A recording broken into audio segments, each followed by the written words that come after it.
That's bad.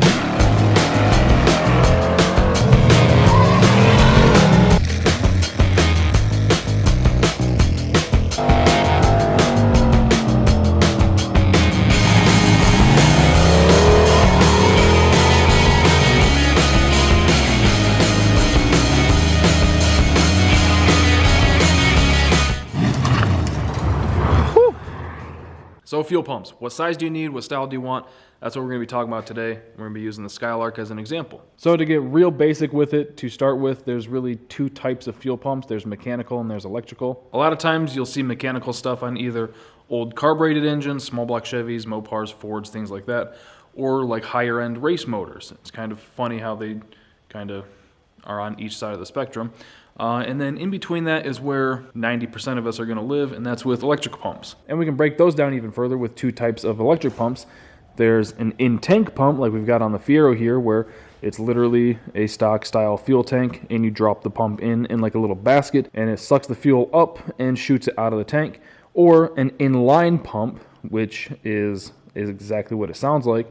You've got a tank or a cell here, and then a hose going from somewhere on the bottom back side of the tank, usually to the pump, which is sucking it from there and then shoots it up to the motor. Some kind of variation of those is what most electric pumps are. Now, whatever style you want of those is kind of preference based, whatever you prefer more. Now, the benefits of an in-tank pump, they're quieter, they stay cooler, so that helps them last longer, and they're really only doing one job, which also helps them last longer. They're just pushing the fuel, whereas an inline pump, you kind of have to suck and push. But they're not as easy to service because you typically have to drop the tank out of the vehicle, or sometimes, like in F-bodies, you can cut a little access hole, make them easier to get to, and then still pull them out.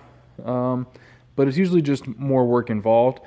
I tend to prefer inline pumps, like I've got on the Skylark here.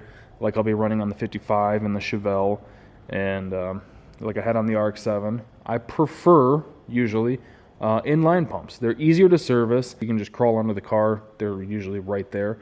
They're easier to test if something's going wrong. If you want to upgrade the pump, like I said, it's right there, or if you want to add a second pump. So like I said, whatever style you go with is going to be pretty preferential. Pros and cons to both. So for what size you need, that is going to vary a lot based on your setup. Like, are you carbureted or fuel injected? Are you running any sort of boost? The type of fuel you're running will obviously have a big impact on it. So instead of going into the math, because there's a lot of math that you could do to figure out exactly what you need, I'm just going to give you a couple examples, and you can kind of pick and choose just to make things easier, to kind of streamline things, right? So something like this is a pretty mild 5.3, basically stock with the cam intake headers. This thing's making maybe 350 to 400 at the crank. So for something like this, one of my go-to pumps is a Walbro 255. It's an inline pump, 6 AN up to the engine. Now this pump in this line on a fuel-injected motor on gasoline will support, I want to say around 600 horsepower. But obviously that's best case scenario. So if you were to run boost in the 85, that number would probably drop into like the mid to lower 400s. So for something like an NA car that you just want to drive around, I think the 255 is a great pump. It's very cheap.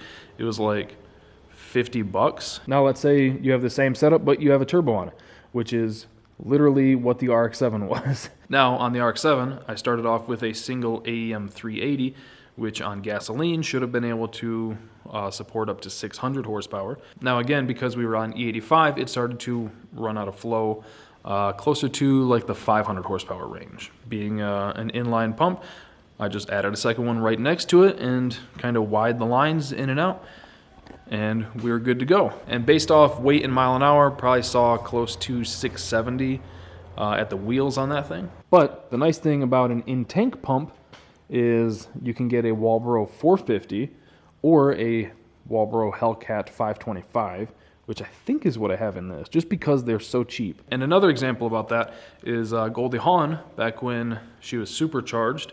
We had the, I think it was a Quantum 340 in-tank pump, and that also ran out of fuel probably around the 500 horsepower mark.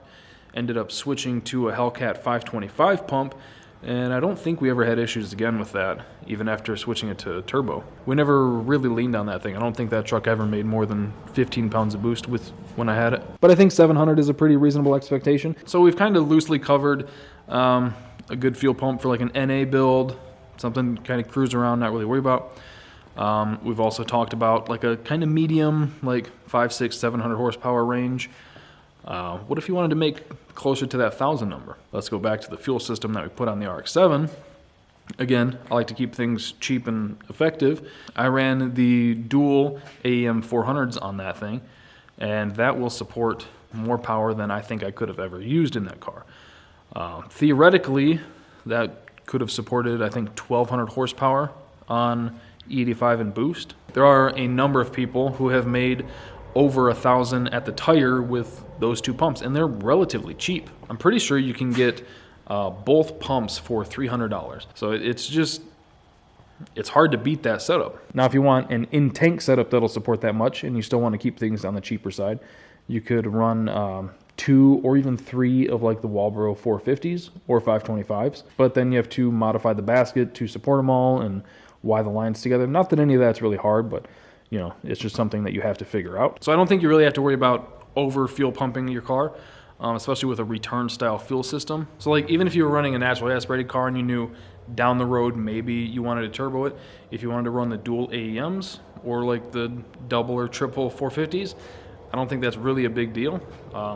It's a little overkill and money that you don't need to spend right away, but it'll still work just fine. So to kind of wrap things up, for a naturally aspirated motor, if you want an inline pump, 255 will work really well.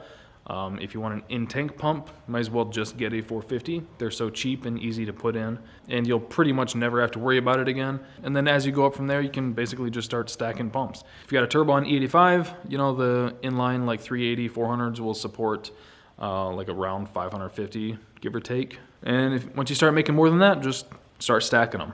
I don't think I've heard of anyone running triple inline pumps, but I'm sure somebody's tried it. Oh, and one thing I do want to mention real quick is for the inline pumps, make sure you've got plenty of fuel hose going to them. Like the RX-7, for example, I had 8 AN going from the pumps up to the motor, and then from the cell to the pumps was 10 AN. Just because sometimes what can happen is the pumps will suck that section of line dry and it'll like cavitate for a second. So you just want to make sure that you have plenty of fuel for them to pull from. Just something to kind of keep in the back of your mind. Anyway, hope this helps. It was kind of just a general, guideline, give you some food for thought and things to consider. And get out there, turn some wrenches. See you guys next time.